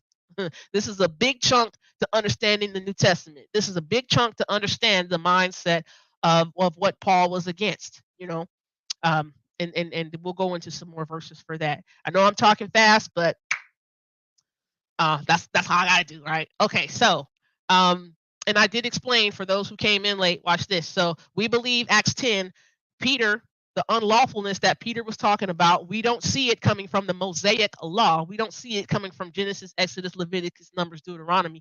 We see it coming from the oral law or the tradition of the elders or the tradition of men. It's right here in Mishnah. Ocholot 18:7. It says the dwelling places of heathens, Gentiles, idolaters are unclean. Right? Right? I'm gonna keep stressing that. I'm gonna keep stressing it. But let's go back to Avodah Zarah in the Mishnah, in the Talmud, foreign worship. Watch this. So it says, Mishnah, if a heathen was conveying, right? Heathen. Remember, heathen is what? Gentile, somebody who's ritually impure, somebody who's defiled, right? Who's an idolater, right? If a heathen was conveying jars of wine together with an Israelite from place to place, and it may be presumed that the wine is under supervision, it is permitted. But if the Israelite informed him that he was going away and he was absent a length of time sufficient for the other to bore a hole in a jar, stop it up, and the sealing clay to become dry, the wine is prohibited. Rabbi Simeon ben Gamaliel says a length of time sufficient for him to open a cask or, um, the holder for the liquid, right? Restopper it and the new stopper to become dry, right? That's the time. That's the sufficient time, right? Okay, continue. If an Israelite left his wine in a wagon or a ship while he went along a shortcut, entered a town, and bathed, it is permitted. Hey, y'all, when Yeshua say some of these things is a burden, y'all bear heavy burdens on the people. If you don't do this stuff yourself, we was talking about that in Matthew 23. I feel Yeshua. I feel Yeshua, right? Oh, man. All right, let me continue. But if he informed him that he was going away and he was absent a length of time sufficient for the other to bore a hole, stop it up, and the sealing clay to become dry, the wine is prohibited.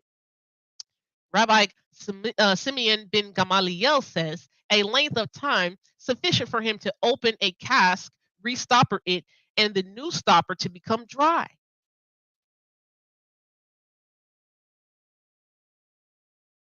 All right. If an Israelite left a heathen in his shop, although he kept going in and out, the wine there is permitted. But if he informed him that he was going away and he was absent a length of time sufficient for the other to bore a hole, stop it up, and the sealing clay to become dry, the wine is prohibited. Rabbi Simeon ben Gamaliel says a length of time sufficient for him to open a cask, restopper it, and the new stopper to become dry. If he was eating with him, right? See, watch this. There were times, and there was a belief from certain Pharisees that Israelites or Jews could dine or have table fellowship with Gentiles, heathens, idolaters, right? Right? So there were some Pharisees who said it was okay for Israelites or Jews to dine with the Gentiles, the idolaters, the heathen, right? How are you going to reach the nation? How is the word from Zion going to go out if we don't actually try to associate with the people, let them see our light, and so that they'll want to what? Come to the Most High Yod Hey Wah Hey through Yeshua, right? Right? Hallelujah. If he was eating with him at a table and set some flagons, containers to hold the liquid, right? So if he was eating with him at a table and set some flagons upon the table and others upon a side table and leaving them there when out, what is upon the table is prohibited, and what is upon the side table is permitted. And should he have said to him, mix some of the wine with water and drink, what is upon the side table is likewise prohibited. Opened casks are prohibited, and the closed ones are permitted, except when he was absent a length of time sufficient for the heathen to open restopper and the new stopper to become dry. I read all of that to say, you know what, even though they said, hey, it's permitted for us Israelites or Jews to associate with Gentiles, heathens, idolaters, we still have to be wary of the apparatuses that we're pouring drink from, because we don't want these people who are we don't want the Gentiles, heathens, idolaters who are ritually impure to touch our stuff, because if they do touch our stuff, it renders the stuff ritually impure, defiled as well. But they still, some of the Pharisaical thought still thought it okay to what? Have table fellowship or associate with Gentiles, heathens, idolaters. Right? Right. All right. Yeah, that stuff it got real strenuous with the washing of their hands and the utensils. It was getting real strenuous. Yeah. Yeah. Yeah. All right. So let's continue. Let's continue. Um, let's see. So we're going to the oral law. Notice none of this is the Mosaic law. None of this is the Mosaic law. It's right in our faces. None of this is the Mosaic law. This is the oral law. This is the tradition of the elders. This is what Yeshua was talking about in Mark chapter 7 and Matthew chapter 15. Right? So again, when I said every time you see law in the text, it's not talking about the same law. There's the Mosaic law given by Yod He Wah-He, and the Mosaic law. Guess what it talks about? Ba talks about Yeshua. Most def, I agree, Mo- 100. Moses wrote about Yeshua, right? So in the core, or the nucleus embedded there in the written Torah is Yeshua. We believe that, especially Deuteronomy 18:18, right? Right. So this is why we definitely say, hey, the Mosaic law definitely is not burdensome, because the core, the nucleus of it is Yeshua. Hallelujah. And Hallelujah. Go another ahead. thing, the law and the covenant are two different things. Come on, BA. The Man, law is there's a not the difference covenant. between law covenant and covenant law. Man, go ahead if you want to expound. I just want to say that real quick because I know a lot of Oh, people okay. like to play games with that too. Oh, okay. We'll let them play games. Let them play games. Let them play games. They're not fooling people like me and you. And for the people like me and you out there, they're not fooling nobody. All praise to the Most High. Yod Hey Wah Hey. All right. So let's get back to some of what the rendering of unlawful that Simon Peter was talking about in Acts 10. Okay, so the unlawfulness was not Peter talking about the Mosaic law. We believe by what's in front of our face that Simon Peter was talking about the oral law he was adhering to, right? He was adhering to the oral law, the tradition of the elders in his mindset, right? Let's take a look at some more of the mindset of some of the Jews during this time to some of the Gentiles. Let's see. Let's go here. Let's go to Tosefta. Oh, wrong one over. All right, so let's go to the Tosefta. And this is Oholot. This is the Tosefta Oholot. And remember, Oholot is tense, right? So we're going to expand this. This is Oholot 9 and 2, right? 9 and 2. It says, if one moved the millstones in the midst of which is a Gentile, or in the midst of which is a menstruating woman, his clothes are rendered unclean with midrash midras, uncleanness. So midras is something that's trampled on underfoot, right? So this Gentile, right? It says if one move the millstones in which is in the midst of a Gentile. Remember, because they said a Gentile, a heathen, or idolater, they said they were defiled or ritually impure, right? So if a Gentile come around you, right? If one moved the millstones, in the midst of which is a menstruating woman, the person's clothes are rendered unclean with midras uncleanness, with objects that are trampled on, like uncleanness, right? That's the attitude of some of the Jews to the Gentiles during this time, right? And again, this is oral law. This is tradition of the elders, tradition of men, right? All right. Let me go to another one here. So I put up Oholot. Let's go to, yep. Let's go to this one. Oops.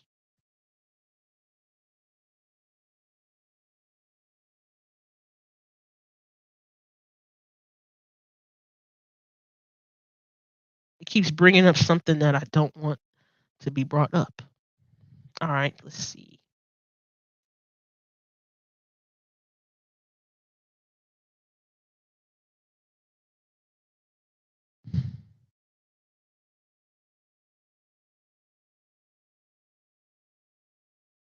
Let's hold on here. What do I have up here? We're just thankful for those to come out to listen to us and to hear this side of Yep. the argument, or to hear this side of history when it's concerning the scriptures. We're hoping that you don't have to take our word for it, but we're sharing the sources. And if you don't believe us, then you can go look this stuff up for yourself. It's on the internet. It's on Google. This stuff is easy to find. It's not hard. Um, and for those, reach out. My email is 916maccabee@gmail.com. I have various sources as well, books and references, articles. I mean, me and Ashanti, we've been looking into this stuff for quite some time. She's been looking at it a little longer than me. So she was the one that brought it to my attention. And ever since then, as I started looking into it, I've been hooked. We have various books on the Kindle app, the Scrib B, or Scrib D rather, and a lot of information. It's too much information out here to be going back and forth with the same people. It's just useless, to be honest. And I'm not taking shots at nobody, but to be honest, when you go back and forth with the same people over and over and over and over and over and over and over, it really starts. There's nothing to talk about. You breaking up, BA. You breaking up. You breaking up, BA. You breaking up. Now, We huh? what about now? Great. You're great. Yes. Yeah, but just to make a long story short, it's fruitless and it's useless to keep going back and forth with the same people. Even when we put this information out, because we have shared it with various others, and people still want to ignore this. So that's why, if those who oppose don't want to deal with the information, like I said earlier, you're wasting our time and we're just going to ignore you. And you can continue to preach, and we'll continue to share this with those who want to learn, who want to see it. Just want to say that while Sis is getting her last little bit together. Yeah. And again, we thank Brother. everyone for coming out. Hallelujah. Thank you all for tuning in. Thank you all for those who are tuning in. Brother Orthodox Moore, definitely we could get it in about the word paradosis. We could definitely do a tour to those other texts. If you want to get in with me on that, maybe in a month or two on that, or maybe earlier than that. Get with me. We can certainly get it in on that. Um, yep. No need to create a false conflict between the Holy Spirit and the Torah. Exactly. Exactly. All right. All right. Yeah, Sister Gia. Yeah. This is what Yeshua was getting at. Yeshua said it's not what goes in that defiles, it's what comes out of you. Because what defiles, what comes out of you is what's in your heart and what's in your mind. And what was in the hearts and minds of a lot of the people during this day. Not just the Pharisees, but the people they taught. Because remember, in Matthew 23, Yeshua said the Pharisees and the scribes sit in the seat of Moses, right? So the Pharisees' teaching was the predominant teaching and understanding during that day, right? But Yeshua said, watch this, but do as they say, because they're teaching from Moses. Do as they say. Yeshua said, do as they say. Why? Because they're in the seat of Moses, they're teaching from Moses. Yeshua said, don't do as they do. Why? Because they're hypocritical about it. They say do and they don't do. They say all these things that we're bringing up, right? And they don't do.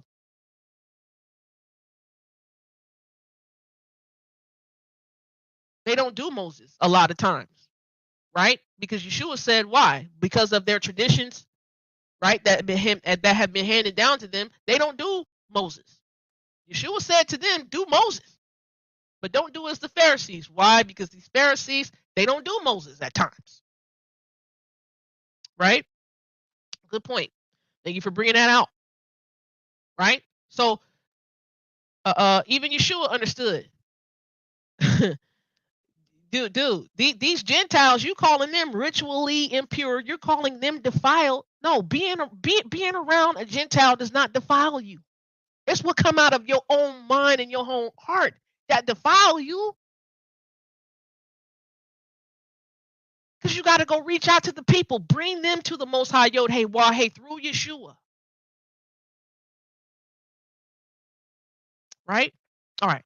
So this is Avodah Zarah Tosefta. This is the Tosefta, right? This is 3 and 11.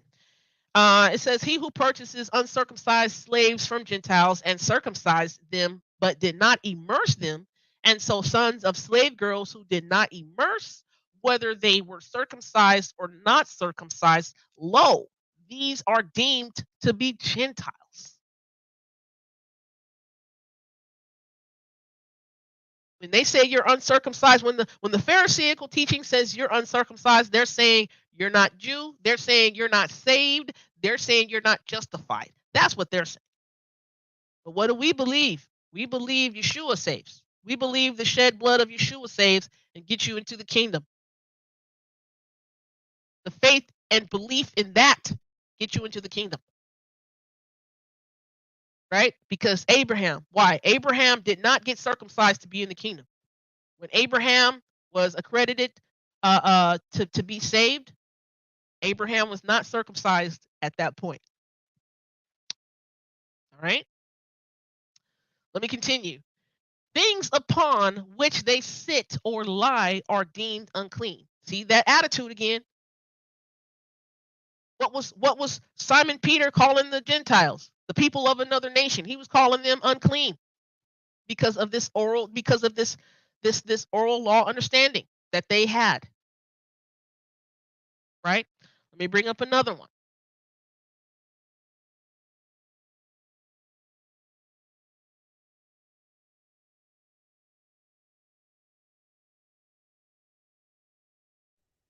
I'm hoping Brought you that one up. guys really understand this. We're not making this up. These are historical sources. Um, Jewish sources that we may not like, these are historical and they are historically valid.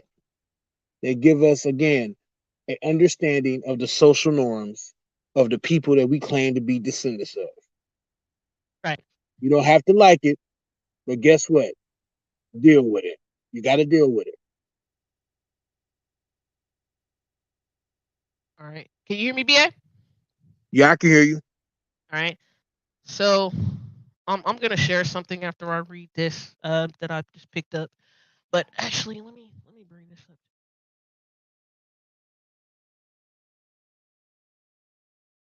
up. All right. So this is Tohorot. This is the Tosefta Tohorot. And remember, Tahor is purity, and then the plural would be purities, Tohorot, right? This is Tohorot 8 and 9.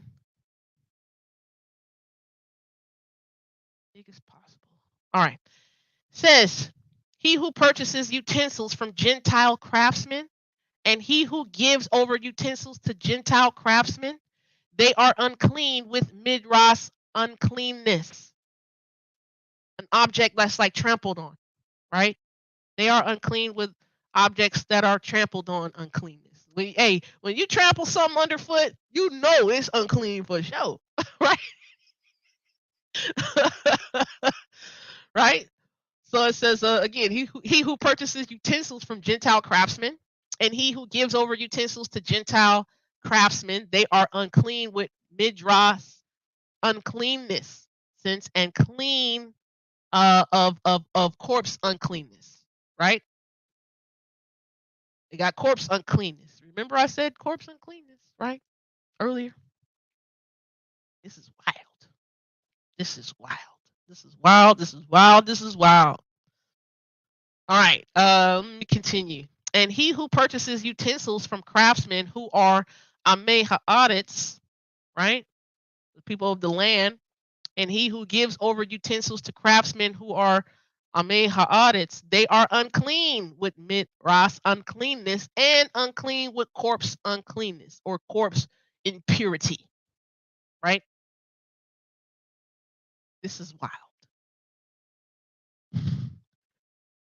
Peter said what? God has showed me not to call any man, any person common or what? Unclean. Yes, because the Most High trumps all this. That's right. That's And right. that's the point. I'm sorry, go ahead. Go ahead, BA. And that was the point that we made earlier. We went here to show you again what the belief was amongst the people from a common perspective. What was their little social norms? I got to keep saying that. And we understand and believe that the Most High's word trumps all this. But you see, to some people and these sources that we're looking through, they didn't care what the Most High said. They continue to live by this stuff.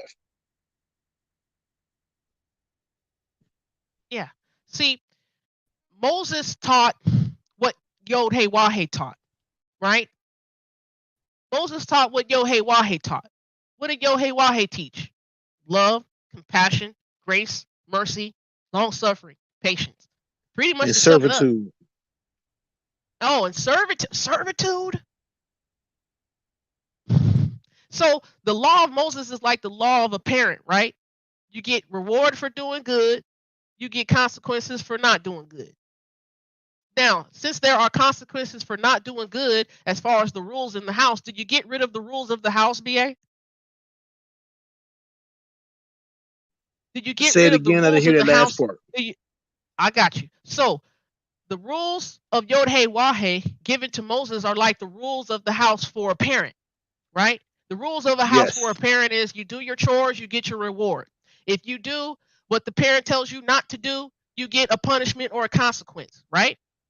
Do you exactly. get do you as a parent get rid of your do you as a parent get rid of your rules in your house because there's consequences or punishment for things you do that you're not supposed to do?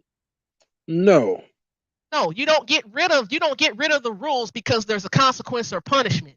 Why? Because the rules still bring what? Reward. exactly. And I'm not going to put more on my children than they can't bear. Hallelujah.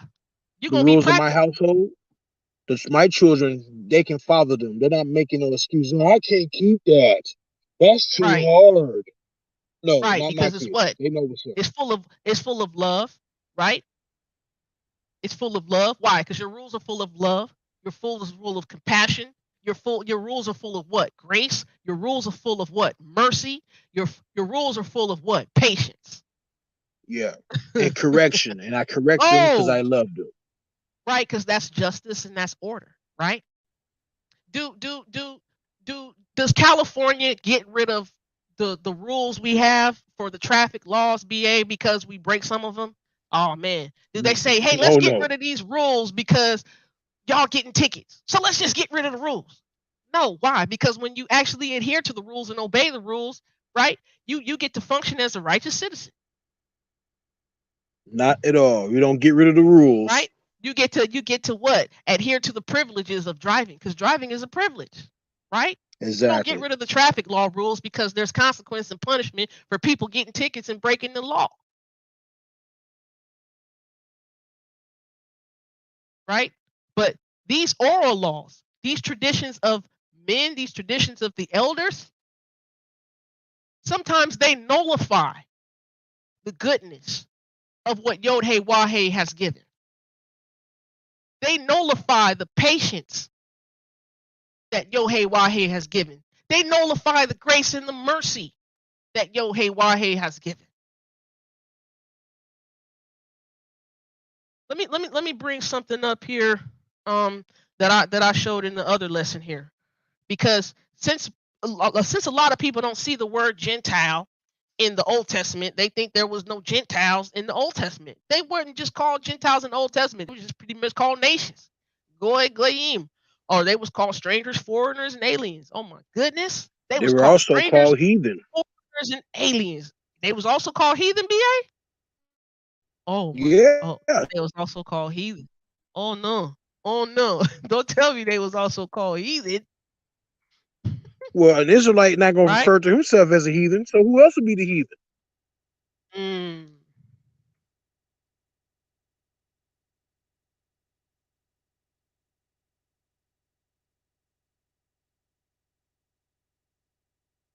All right. I put this up the other day. I want to show this, right?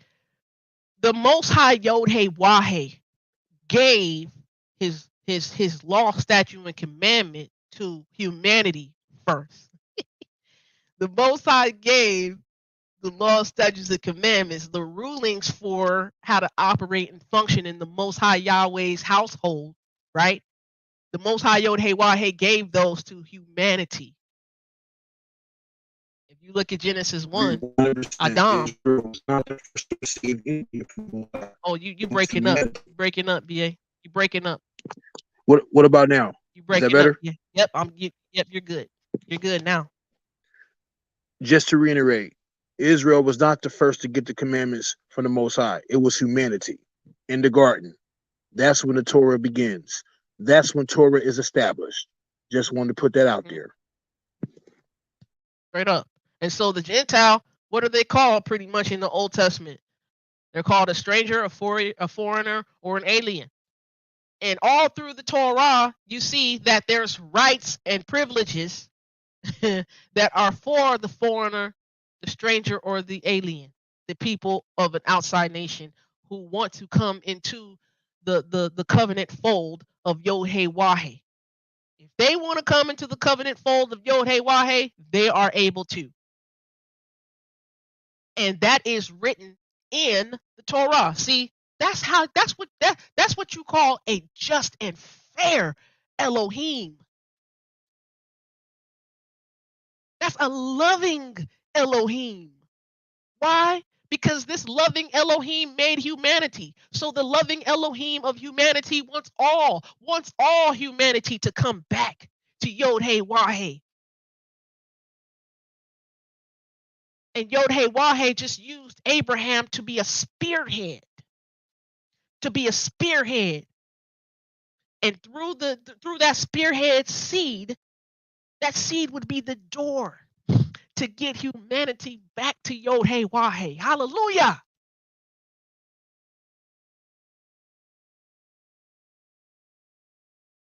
What came from Yod Hey Wahe to Moses was what? To usher in humanity back to Yod Hey Wahe. Why we want to get rid of that plan? Why do we want to get rid of that process of redemption?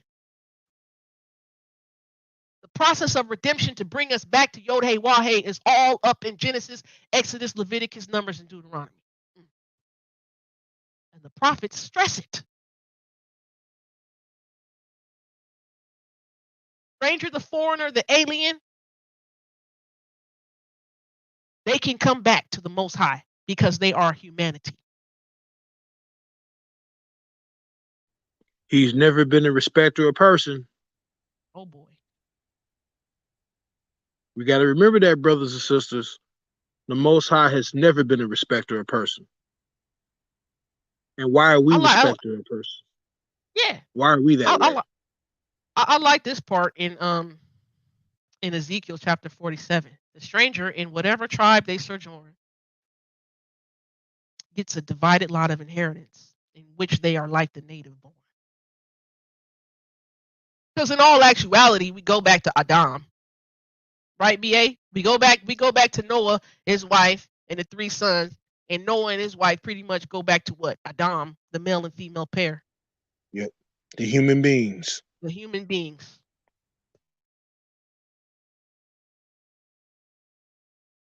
I'm pausing so we can marinate on that. No, I'm it's all pausing good. so we can let it simmer in our spirit. That. Go ahead, BA. It's all good. No, it's all good, man. I'm hoping that for those who this is for, that they receive it and it's edifying, and they take it to those who are in darkness. There's a lot of doctrine going on, and just right here, this teaching that we are putting out here, this information, we are breaking a lot of ideology. We are breaking a whole bunch of doctrine, a whole bunch of it. Love, compassion, grace, mercy, long suffering, patience to the people. Peter said it's unlawful for a Jew to associate or even visit the house of a Gentile. Nah, that's not written Torah. That is the oral Torah. That is the oral traditions of the elders that nullifies the written Torah. It nullifies the love of the Most High Yod Hey Wah-Hey. I don't want anything that nullifies the love of the Most High Yod Hey Wah-Hey. This is why Yeshua said, I do not come to destroy the written Torah. I came to actually Wekayam, to establish it and complete it, which means to bring it to its absolute, complete, full, understandable, comprehensible meaning. That's what fulfill means. Doing something, you actually bring out the details of what it was meant to be in the first place. Because Israel during this time got off track. They got way off track.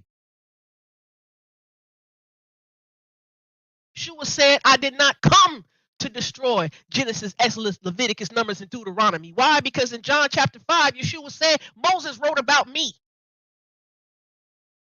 You get rid of Moses, you get rid of Yeshua. Why do you want to get rid of Yeshua for those who believe in Yeshua? Uh-oh, you shouldn't have said that. You get rid of Moses, that means you don't want Yeshua. Because Oh, the other Yeshua is the core of written Torah. The if you core. get rid of Moses, that means you getting rid of Jesus Christ. Good grief. Why do you want to get rid of Jesus? Why would you want to do that? Uh-oh. I think we're gonna strike a nerve with that one. I think Strike it up then. I'm it is passionate what it about this is. because I love Yeshua. I love Yeshua. And Yeshua, the plan of redemption is embedded in the core of the Torah, of the written Torah. The love of my heavenly Father, Yod Hey Wah Hey, implemented a plan of redemption all up and through there. All up and through there. That's love, BA. That's love. But check this out. Give me a chance to get right and get back in right standing with the Most High. Bring me some understanding about Yeshua being all embedded in the written Torah. Go ahead, B. Check this out, because in First John or John chapter 1, it says the Word was with God and the Word was God. Then you go down to a couple of verses. It also says that the Word manifested into flesh. Then you go back to this word in Hebrew. We know that word is debar, the spokesperson, someone who speaks. When you read the history and the culture, this individual is personified. And then when you go to other historical Israelite sources like the Targums, this debar is also spoken to be, it says in the Targums, it says this word or the Memra, this living word that speaks. This living word spoke to Abraham. This living word has always been around. And this living word came and manifested in the flesh in the New Testament. Come on. Respect the name. Every knee shall bow and every mouth will confess. I guarantee you that Hallelujah. Yeshua is the Lord. Hallelujah. You can't get away from Yeshua. You can't have him the way you want to have him. You either take it or you leave it. And I'm done, sis. Hallelujah. Blessings to those who heard. Blessings to those who are going to take this information back to the Most High Yod Hey Wahe in prayer and ask for a sound conclusion through the Holy Spirit. Thank you for those who joined in. I really appreciate you. BA, I really appreciate you, brother, for allowing me to come on. I humbly love to be used as a vessel by the Most High Yod Hey Wahe and his son Yeshua to come on and uplift the people, encourage the people, edify the people, also edutain the people, as as I like to say, used from the used for, from the famous rapper from the Boogie Down Productions, right? KRS-One Entertainment. I'm serious about this thing, and I'm serious about this walk, and I love the Most High, and I love the Most High's people, and I want us to get better, be better, progress, and grow, and I want us to be able to walk righteously in the faith, and I want us to have the best understanding we have on this side, so that we do make it in the kingdom, the New Jerusalem, the city, back to the household of Yod Hey Wahe, and thank you very much, BA. Thank you for the people listening. I would like to close out after you get your words in, BA, if that's respectable to you. Thank you, Debate Talk, for you again, for this platform, for opening up.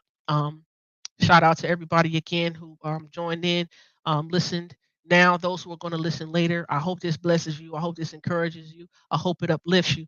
My teacher is in here. My teacher was in here, Moray David Royal. Moray David Royal, he's been to the land. He said 16 times. Very fluent in the language.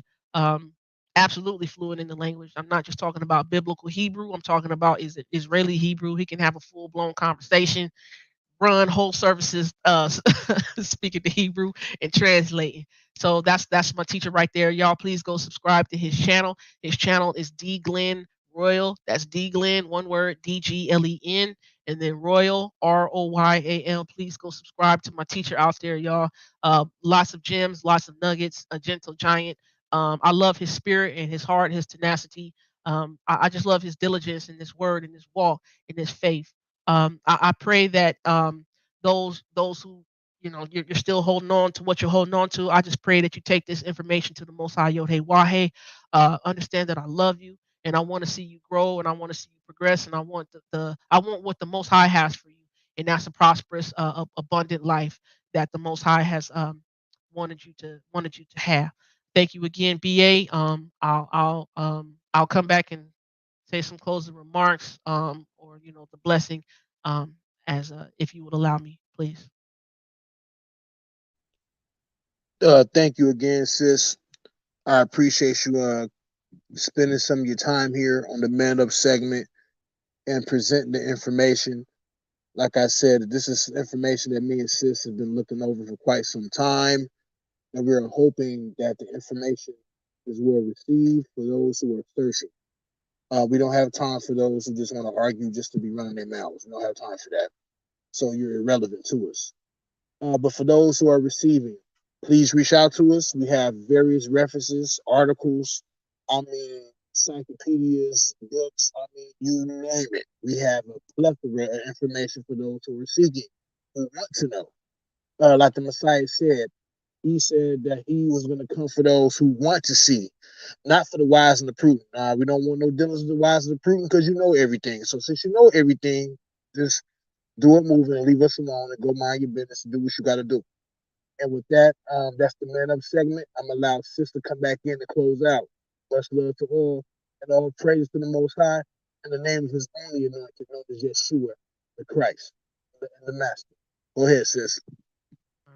I do want to say this. I love the Most High with all my heart, and therefore, since the Most High's words and commandments are on my heart, I want to do them. Um,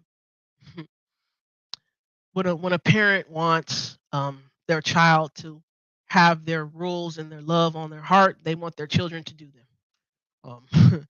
And doing shows, and when you show something, you're pretty much showing that love. When you do, you're showing. When we do from one another, we're showing the love, right? So when we do for one another, when we have something on our heart to want to do it, we're showing the love of the Most High, and that's what I hope the Most High allows me to continue to do.